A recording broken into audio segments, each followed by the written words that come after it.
Dans sa quête de l'excellence médicale, le groupe Almaviva ne cesse de rénover ses établissements. Retour en images sur l'inauguration de la clinique de l'Estagnol.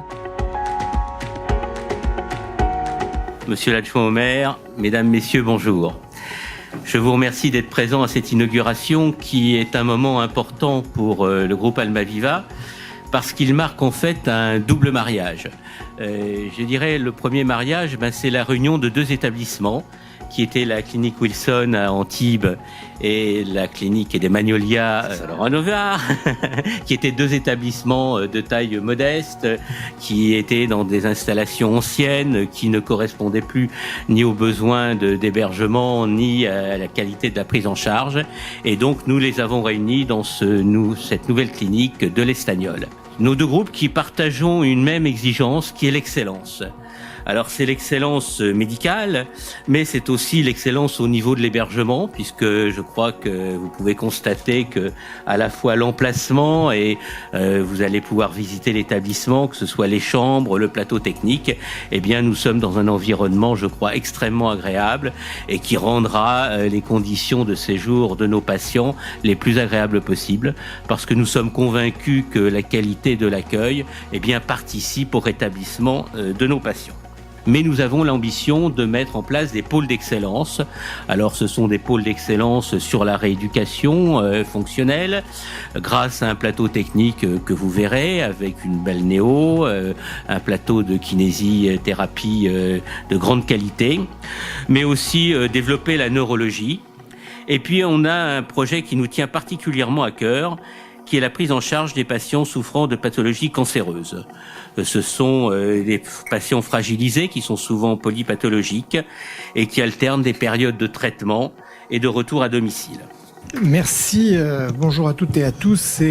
Autant vous dire que c'est un plaisir et un honneur de représenter aujourd'hui le département des Alpes-Maritimes et son président Éric Ciotti pour cette inauguration, ce baptême, ce lancement de cet équipement de santé. Mais si aujourd'hui je suis là en tant que vice-président du département, c'est pour saluer aussi ce partenariat dans le domaine de la chaîne de la santé entre le public et le privé. On a trop longtemps eu tendance dans notre pays à cloisonner et à opposer.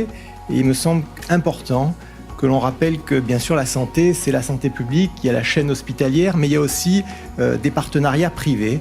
Et moi je salue l'investissement du groupe Almaviva Santé, qui est un des premiers groupes de santé en PACA, d'avoir investi sur le territoire des Alpes-Maritimes et en particulier sur les territoires de la ville d'Antibes.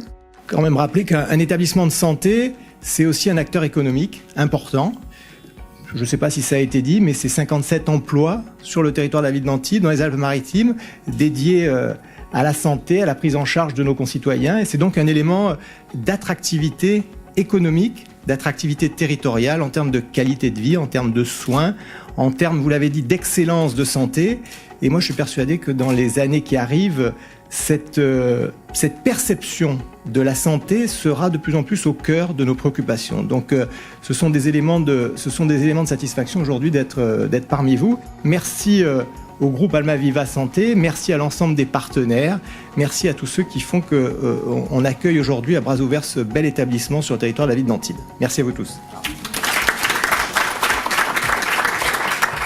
Effectivement, nous voyons ici comment se forge à la fois sur le territoire antibois et dans le paysage français une nouvelle politique de santé. Cette politique de santé, elle se fait d'abord par regroupement. Et dans le paysage français, une nouvelle politique de santé. Et aujourd'hui, cette fusion, ce mariage, fait que d'abord l'établissement a une autre dimension architecturale. Et donc, on les félicite d'avoir fait un bâtiment qui correspond effectivement à ceux qui y vivent à l'intérieur. Et on ne fait pas un bâtiment d'une clinique comme la clinique de l'Estagnol, comme on fait un bâtiment de logement. Le deuxième point, c'est que nous sommes dans des filières de soins et nous sommes dans des réseaux de soins. Et que on ne peut plus raisonner de manière segmentaire. Éric Pogé l'a dit excellemment. On vit maintenant dans une fluidité de parcours. Or, la fluidité de parcours, c'est que chacun, dans le domaine de la santé, soit à sa juste place et que le malade reçoive des soins qui correspondent à ses besoins.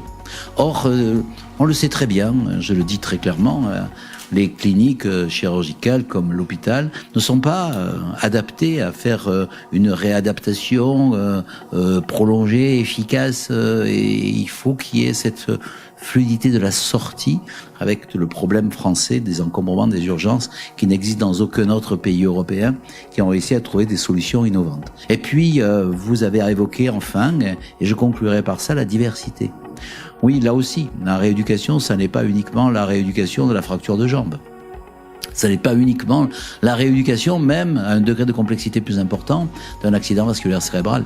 C'est la rééducation de quelqu'un qui, après des soins aigus, qui doivent être traités avec le maximum d'excellence et dans le minimum de temps pour pouvoir soigner tout le monde de manière efficace, c'est la capacité à se reconstituer et à pouvoir retrouver un espace intermédiaire entre le domicile et l'hospitalisation aiguë. Donc, merci de la qualité, merci de l'engagement, et puis il y a encore d'autres espaces, et peut-être que la couverture sanitaire de la ville d'Antibes mérite encore quelques éléments que j'ai en tête et qu'il faudra combler, donc réfléchissez-y également. Bravo. Le mot de la fin revient à son président, Monsieur Bruno Marie. Alors, pour que cette aventure se soit réalisée, je tiens à remercier tous ceux qui ont participé à ce projet. Tout d'abord, tous les élus qui nous ont soutenus, nos bailleurs qui nous ont accompagnés, et en particulier Fabrice, l'ensemble du personnel qui œuvre chaque jour pour une qualité de prise en charge qui soit la meilleure possible au service de nos patients.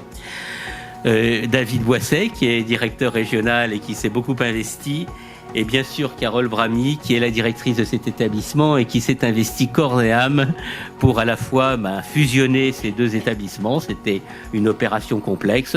Je crois que tout s'est aussi bien passé que possible et vous pouvez juger maintenant du résultat.